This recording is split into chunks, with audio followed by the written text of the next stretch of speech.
அனைவருக்கும் வணக்கம். சொல்லி சொல்லி கேட்டு தெரிஞ்சுக்கிற அறிவை விடங்க, தேடி தேடி கண்டுபிடிச்சி நம்ம தெரிஞ்சுக்கிற அறிவு நிரந்தரங்க.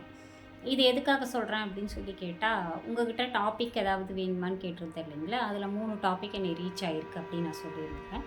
அதில் முதல் டாபிக் என்விரான்மெண்ட் அப்படின்னு சொல்லி வந்திருக்கு. என்னோடய பெஸ்ட்டு ஃப்ரெண்டு அவங்க, கிட்டத்தட்ட 27 இயர்ஸ் ஃப்ரெண்டு. அவங்க என் கூட பிகாம் பண்ணாங்க. அவங்க தான் அதை கேட்டிருக்காங்க. நீ இதை பற்றி பேசு அப்படின்னு சொல்லி கேட்டிருக்காங்க. ரொம்ப சந்தோஷமான விஷயம். ஏன்னா என்விரான்மெண்ட்டை பற்றி எக்கச்சக்க பேர் பேசியிருப்பாங்கங்க. அதில் நான் புதுசாக சொல்கிறதுக்கு வழக்கம் போல் எதுவும் இல்லை அப்படின்னு சொன்னாலுங்க, என்னோடய ஸ்டூடெண்ட்ஸ் வழியாக நான் தெரிஞ்சுக்கிட்ட ஒன்றை நான் உங்களுக்கு சொல்லலாம் அப்படின்னு இருக்கேங்க. நம்ம ஃபாரஸ்ட் டிபார்ட்மெண்ட்டில் என்னோடய ஸ்டூடெண்ட் ஒருத்தவங்க ஒர்க் பண்ணுறாங்க. அவங்க என்கிட்ட என்ன சொன்னாங்க அப்படின்னு சொல்லி கேட்டால், மேம் இந்த ட்ரிங்க்ஸ் யூஸ் பண்ணிவிட்டு எல்லோரும் என்ன பண்ணிடுறாங்க அப்படின்னு சொல்லி கேட்டால், பாட்டிலில் அப்படியே ஊற்றி விட்டுட்டு போயிடுறாங்க. சிலர் உடச்சிட்டு போயிடுறாங்க. அது யானையோட காலில் குத்திட்டு அது என்ன ஆயிடுது அப்படின்னு சொல்லி கேட்டால், லைஃப் ஃபுல்லாக யானையோடது வேஸ்ட் ஆகிடுது. சில சமயம் அதால் நடக்க முடியறதில்ல, பல சமயம் அது இறந்து போயிடுது. எங்களால் சரி பண்ணவே முடியறதில்ல, கொஞ்சம் அதை பற்றி சொல்லுங்கள் அப்படின்னு சொல்லியிருந்தாங்க.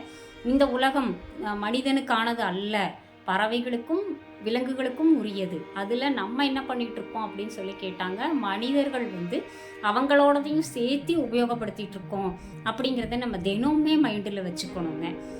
இது தவிர உங்களுக்கு பிளாஸ்டிக் அவேர்னஸ்ஸு, அப்புறம் நம்ம மழைநீர் சேகரிப்பு இதெல்லாமே உங்களுக்கு என்ன இருந்திருக்கும்னு சொல்லி கேட்டால், 6th ஸ்டாண்டர்ட்லேருந்தே நம்ம படிச்சிருப்போம். ஆனாலும் படிச்சுட்டும் நம்ம அதை என்ன பண்ணுறோம் அப்படின்னு சொல்லி கேட்டு ஸ்பாயில் பண்ணுறோம் அப்படின்னு சொல்லி கேட்டாங்க. ஏட்டு சுரக்காயாவே வச்சுருக்கோம் அப்படின்னு அர்த்தங்க. அப்படி பண்ணக்கூடாது. நம்ம எப்பொழுதுமே படிச்சிருக்கிறத உபயோகப்படுத்துறதுக்காக நம்ம என்ன பண்ணணும் அப்படின்னா முயற்சிகளை எடுக்கணுங்க. இது போக சுற்றுச்சூழல் அப்படிங்கிறத பற்றி பேசும்பொழுதுங்க, நீங்கள் தேடி கண்டுபிடிக்கிற அறிவு நிரந்தரமான அறிவு அப்படின்னு நான் சொன்னேன். அது எதனால அப்படிங்கிறது இப்போ நான் சொல்கிறேங்க. இங்கே கூகுளில் போய் பாருங்கள். எறும்பில் ஆரம்பித்து எலிஃபண்ட் வரைக்கும், இல்லை எந்த ஒரு உயிரினத்தோட பெயரை நீங்கள் கொடுத்தீங்கன்னாலும் சின்ன சின்ன புழு பூச்சிகள் ஆரம்பிச்சுங்க, எல்லாமே பூமிக்கு எப்படி இருக்குது அப்படின்னு சொல்லி கேட்டால் உபயோகமாக தான் இருக்குது.